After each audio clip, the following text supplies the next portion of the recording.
Okay, we're back with another video, and this is going to be me reading this lovely article on Verge.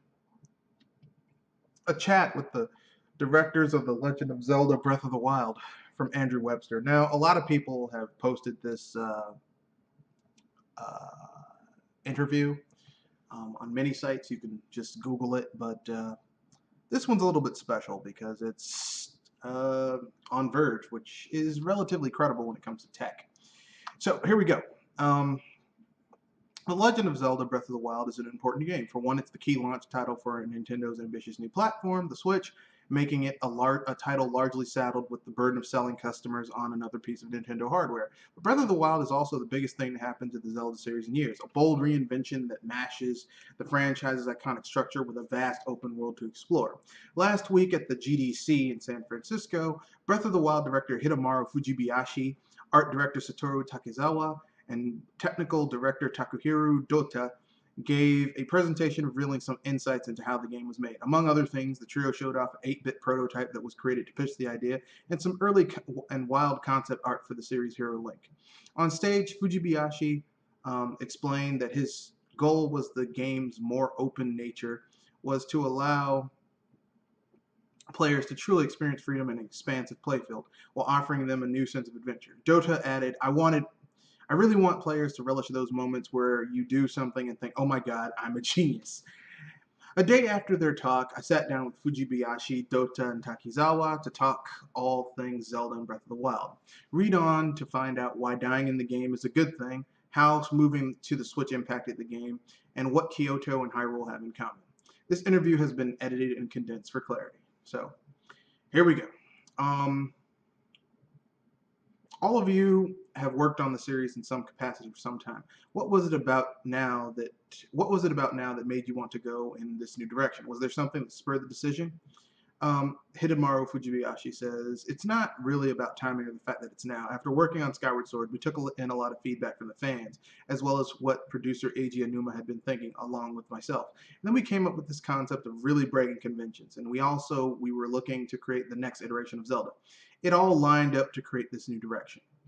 When you started in this direction, there are a lot, there are obviously a lot of established aspects of Zelda, but were there things that you thought of as intrinsic to the series that couldn't be changed?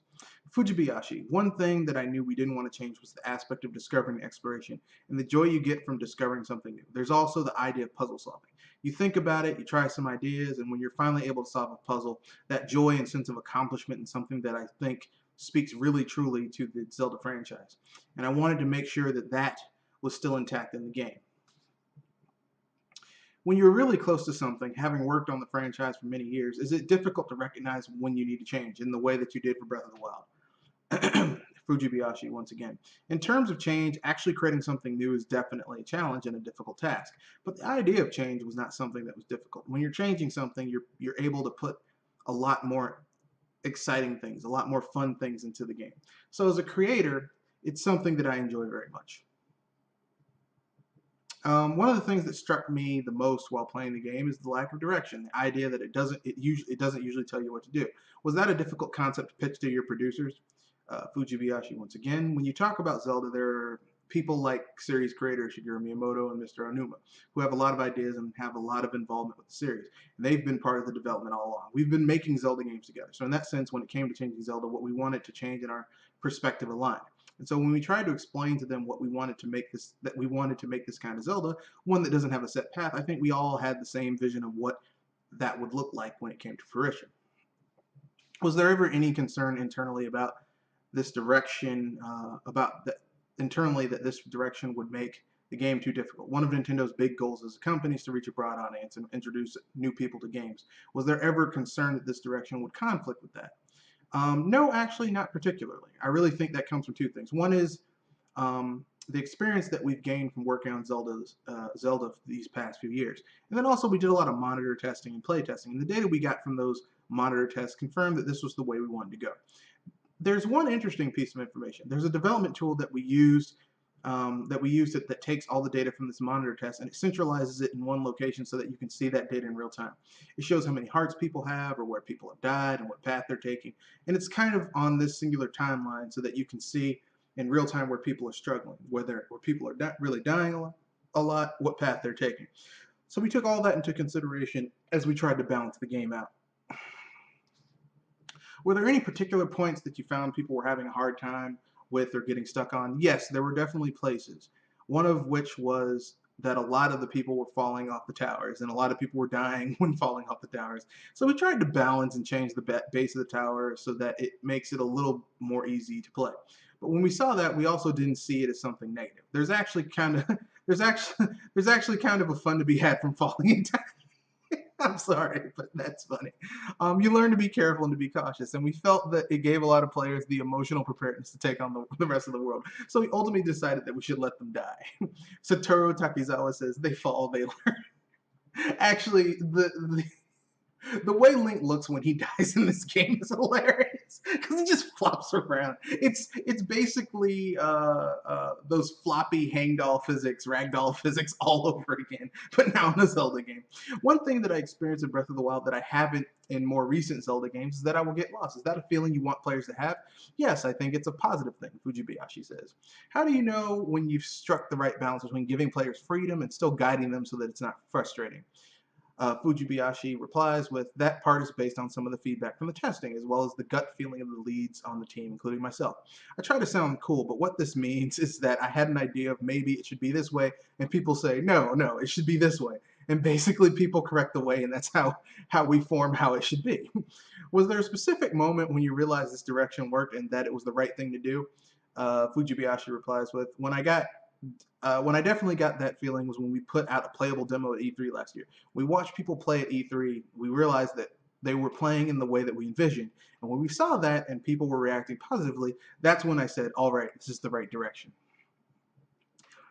Even though you've been working on this for a long time, do you ever find yourself surprised by the things players are able to do with the system you built? Yeah, this is Doja. Yeah, there have been times, there have definitely been times like that. And those monitor tests, one of the things that would happen is that I'd watch people play and I would see things and say, oh, I didn't know you could do that. And these things really happen frequently. Are you excited about about what will happen when speedrunners pick this up and see what they can do with it? Fujibayashi says, we're all looking forward to it, very much so. We're really excited to see people who are able to figure out things we weren't able to figure out. Because we made the game so that even though you can do things that we weren't expecting, it's not a bug, it's all part of the game mechanics and game logic. Once we decided to make it so that you could basically go to Hyrule Castle after seeing it from the beginning of the game, we immediately thought, oh, we're going to have to wait and see if someone actually figures out a way to do this. One thing I found really interesting is the Chicest Late, which seems like a feature that was created for the Wii U in mind. How did you find the process of integrating that into the Switch version of the game, not making it feel like it was missing or something? First of all, I think it's exactly as you said. We did have the Wii U gamepad in mind when we created the Chicest Late.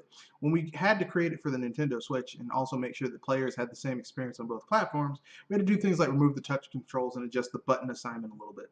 Honestly, it was a little bit concerning for me, but when we started testing it out and trying different configurations, we realized it actually works better if you keep your focus on the TV screen rather than going back and forth between the second screen and the TV.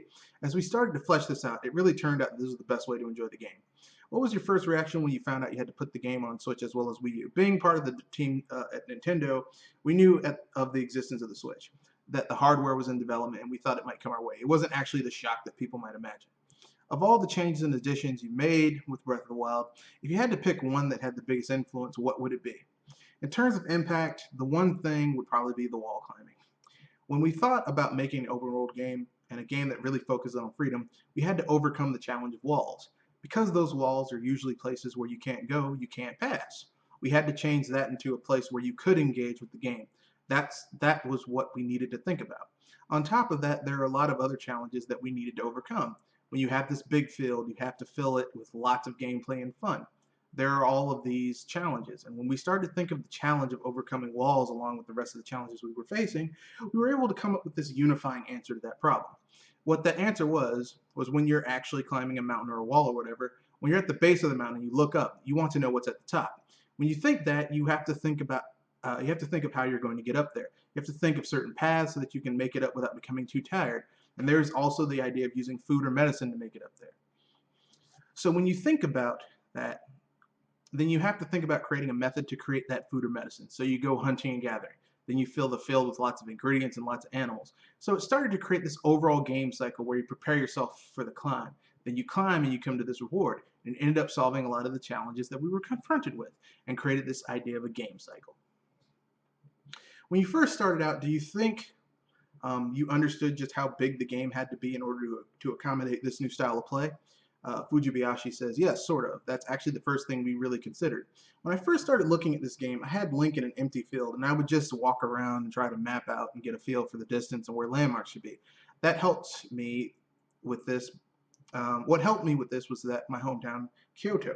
I took a map of Kyoto and overlaid it on the game world and tried to imagine going to places that I know in Kyoto. I think it takes this much time to get from A to B. So how does that translate in game? And that's how we started mapping out the world of Breath of the Wild. Takizawa says, one thing that really made this easy is that there are so many tourist spots in Kyoto. You have to have all these famous temples and shrines and whatnot. If I'm going from famous spot A to famous spot B and it takes me this long, it made it really easy to envision what that would translate to the game map. That's why Kyoto was such a good city to choose for this world. So if I visit Kyoto, will it feel familiar? Fujibayashi says, I don't know. The Kyoto that we overlaid is definitely gone now. But internally, when we were talking to the staff and saying, for example, the distance from this point to the next tower is like the distance from these points to Kyoto, it made the conversation go a lot smoother and faster. And when you're talking distance, do you mean the literal physical distance or the feeling? It's the actual distance. Whether it's walking to a certain place or riding my motorcycle or driving a car, I've done those things in real life in Kyoto, so I know about how much time it will take. Were there any big issues with regards to creating this open world that you didn't anticipate when you were just starting on the game? Fujibayashi says, actually, most of the challenges that we face were ones that we were expecting to face. And Dota says, it might be better to say that we included the unexpected in our expectations. How different was working on Breath of the Wild compared to Skyward Sword or other Zelda games you've worked in the past? Fujibayashi says, from a planning perspective, you look at Skyward Sword, and it's kind of an extension of the Zelda conventions that we established in the past. So it was easy to explain what the concept was to the rest of the team. However, with this one, it's a completely new idea, and we're trying to show the staff, to explain to the staff something that hasn't existed before. That was a challenge and was difficult to do. Dota says, working on Breath of the Wild was, for me, the first Zelda that I was involved with from the beginning. I was programming lead on Wind Waker HD, and so in that experience, I was able to get some knowledge from people who had worked on the series about the way Zelda had been made up to this point. But I was a bit more of an observer of that previous process, and I brought that experience into making Breath of the Wild from the ground up. Takizawa says, for the artwork, I think the most straightforward answer is the ridiculous amount of volume compared to the previous titles. Our creation process didn't actually change. It was more, okay, now how do we handle this demand for this high volume? How do we create stuff that's, as our art slogan became, refreshing and full flavored? I remember having a lot of discussions about that thing. You showed some wild concept art ideas during your presentation. As the art director, why is that exercise valuable? How does creating a motorcycle riding Link or Link in a spacesuit help with defining the look of Breath of the Wild? Takizawa, the examples we showed yesterday, Biker Link and Tracksuit Link, even the people who came up with those ideas weren't really doing it with the idea that these were going to be implemented in the game. It was more of a way for them to rethink the conventions of the series and expand that creative thinking. It was almost like a creative exercise in which they said, do whatever you want, it doesn't matter how crazy, and it really opened them up to new expressions. You can take the example that we showed with a UFO and space invasion.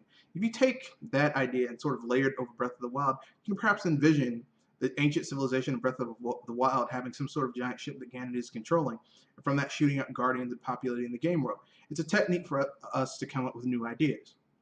That'd be fucking awesome, Legend of Zelda spinoff. Link in space. Open world games are often buggy because there's just so much going on. But I experienced very little of that in my time with Breath of the Wild. How did you pull that off? Was it just a really expensive QA process?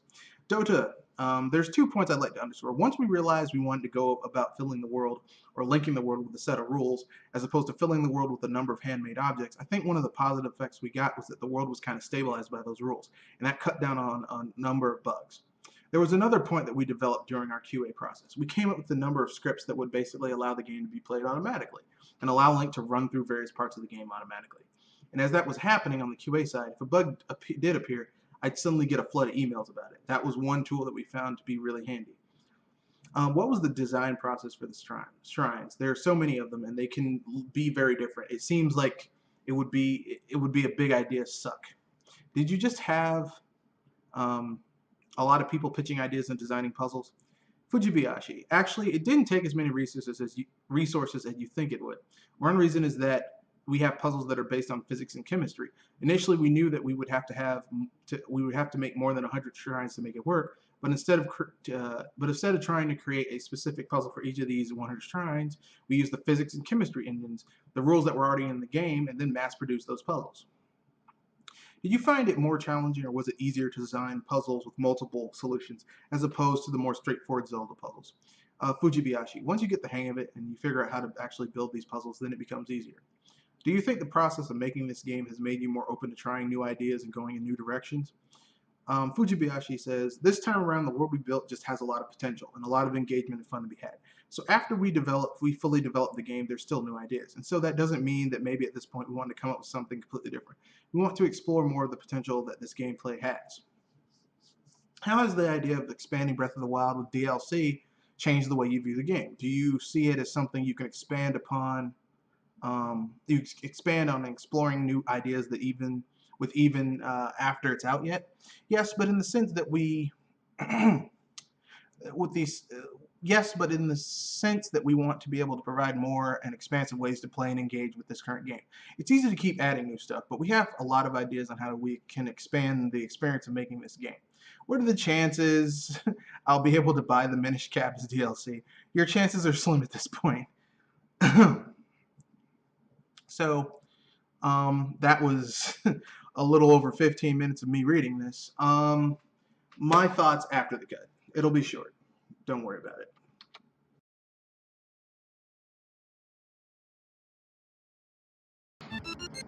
Well, that was a long interview, but totally worth it. Basically, I think every third-party developer should be tied down and forced to listen to this interview. Because I really haven't noticed a lot of bugs with Breath of the Wild. Okay, I take that back. If you're playing the emulated version in 4K using CMU, it's one of the most broken pieces of shit I've ever seen before in my life. But if you're playing it on the Wii U or the Switch, it doesn't have that many bugs. Even for an open world game, it's really, really clean.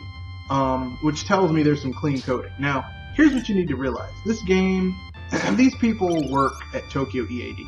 Tokyo EAD is literally like one of the most high-end, I would say that Nintendo's Tokyo EAD is Nintendo's best first-party studio. But here's the thing.